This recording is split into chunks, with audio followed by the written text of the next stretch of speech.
So hello everyone. In this video, I'm going to demonstrate WebRTC private-to-private transport in PyLib2P. That is, two Python peers who are simulating to be behind NAT firewalls can be connected directly to each other using a circuit relay server for signaling over the WebRTC transport. Here, the core challenge is both Python peers, peer 1 and peer 2, are private. They have no stable public UDP port which the other can dial directly. Hence, WebRTC solves this with ICE and STUN.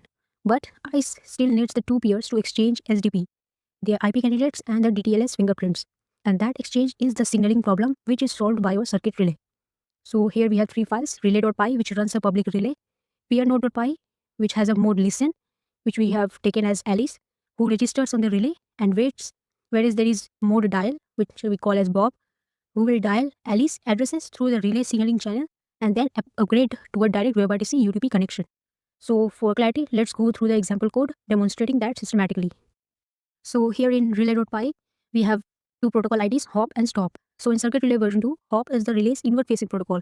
Peers call it to request reservations or open circuits. Whereas stop is the relay's outward facing protocol.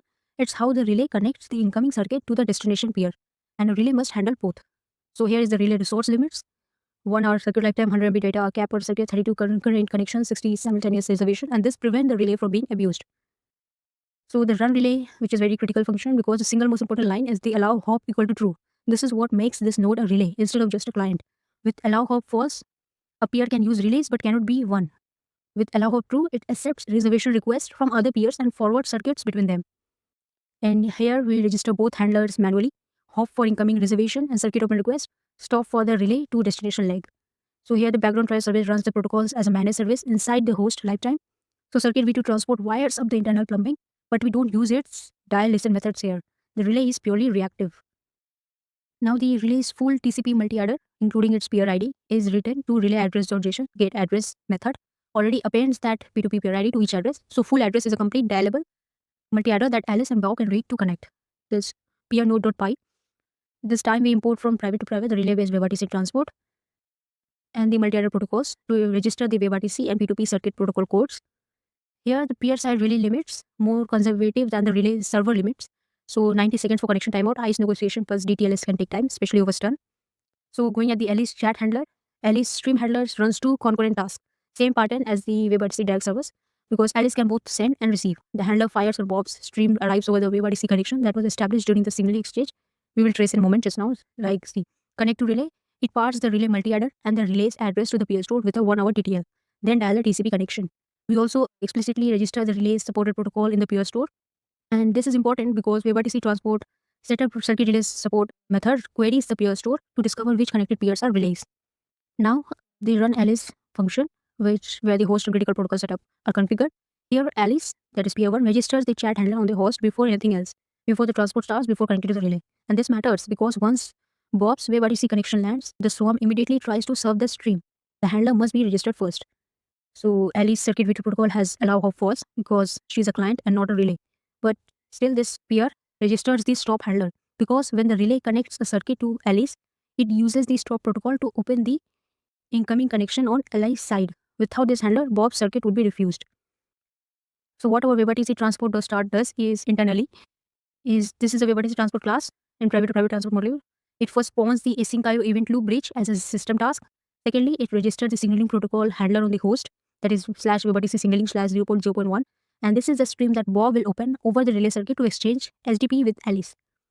Third, it will call the setup circuit relay support, and this creates its own internal circuit V2 protocol and transport. These are the transports built in relay machinery. So let's see here in our transport.py for a brief, and here you'll find as transport spawns its relay protocol as a system task, so it lives independently of any nursery scope. Relay discovery then scans the peer store for connected peers that support the HOP hop protocol, which is why we pre-register the relays protocol and connect to relay. Next is the ensure listener ready function, which is where the relay reservation takes place. So in our peernode.py, install listener ready discovers known relays from the peer store, then calls the max reservation on each. This sends a hop reserve message to the relay, which responds with a reservation voucher and a slot lifetime. The relay now knows Alice is reachable through it. Then refresh listener addresses builds Alice advertised multi-adder by composing the relay's address with her peer ID and the /WebRTC suffix. So that's the address Bob will dial. It encodes the full routing path, TCP to the relay, relay circuit to Alice, and WebRTC signaling with Alice. This is saved to Alice VBTC address or JSON, which will be read by Bob. Now we have the run Bob, which is the dialer peer. Bob reads Alice full VBTC circuit address, same relay setup as Alice, circuit video protocol, allow hop false, stop handler registered, STOP stop handler registered, VBTC transport or start, and identical bootstrap sequence. Here transport or dial, the signaling chain, this single call does the entire signaling chain. So looking at the source of transport.py, we have this dial function, and here ensure signaling connection. Parses Alice multi-adder to extract the relay peer ID and Alice peer ID. So it dials the relay if not already connected and make a reservation on the relay, so Bob is also reachable. Then calls relay transport.dial peer info with Alice circuit address. So that opens the relay circuit to Alice, a TCP connection that hops through the relay, secured with noise and merged with YAMUX. This is the signaling channel. It's not the WebRTC data channel. It's the relay circuit that Bob and Alice will use to exchange SDP. Now back to dial function. So here initiate connection runs inside the async IO context bridge. Bob's side creates an AIO RTC peer connection, generates an SDP offer, and opens a /WebRTC signaling /0.0.1 stream over the relay circuit to Alice. Alice signaling handler, so which is registered in transport or start, fires, creates her own RDC peer connection, generates an SDP answer, and writes it back over the same relay stream. So now both sides have each other ICE candidates. The DTLS fingerprints are in the SDP. ICE starts trying candidate pairs, local, then stun reflexive. When a working pair is found, the UDP path is established, DTLS handshakes, SCTP data channel opens, and the relay stream is no longer needed. So the ports connection stream opening is like the transport or dial return value is the raw WebRTC connection. The swarm upgrades noise handshake for identity, YAMUX for multiplexing, and now body data channel. So let's have a live demo of what we currently walked through, the code files. Here we have the relay in the left hand side, Alice as a listener in the center, and the Bob mode is the dialer mode. In the right hand side, we start our relay. So relay is up, the full multi-array includes the relay's peer ID. That's the routing information Alice and Bob need. So this is automatically written to relay address.json file. So in our terminal 2, we have the Alice listen mode. We see that Alice reads the relay address, connects via TCP, starts WebRTC transport, async IO bridge spawned. So Alice circuit WebRTC address is written, and she is now reachable through the relay. So here's the Alice address. That's the complete routing path Bob needs to dial. And so now in terminal 3, Bob is the dialer, sees Alice address file immediately, connects to relay, starts his own WebRTC transport, and now transport or dial runs the full signaling chain. Relay circuit to Alice, SGDP offer over the WebRTC signaling /0.0.1 stream, SGDP answer from Alice, ICE negotiation. So here's the watch connection established message. And now we have both the terminals showing the chat prompt. So we are entering. And now, yeah, so there is full bidirectional chat service working and operational, and both peers are talking over a direct WebRTC UDP connection, which is powered by the signaling of circuit relay. So on what are the architecture? Basically, phase 1 is signaling TCP through the relay, used only to exchange SDP and ICE candidates. The relay see this traffic.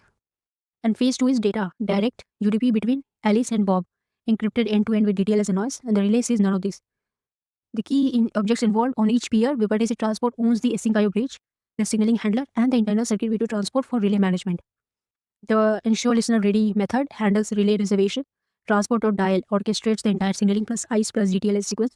After that, the swarm takes over with noise and YAMUX. So that's WebRTC private to private in PyLib2P.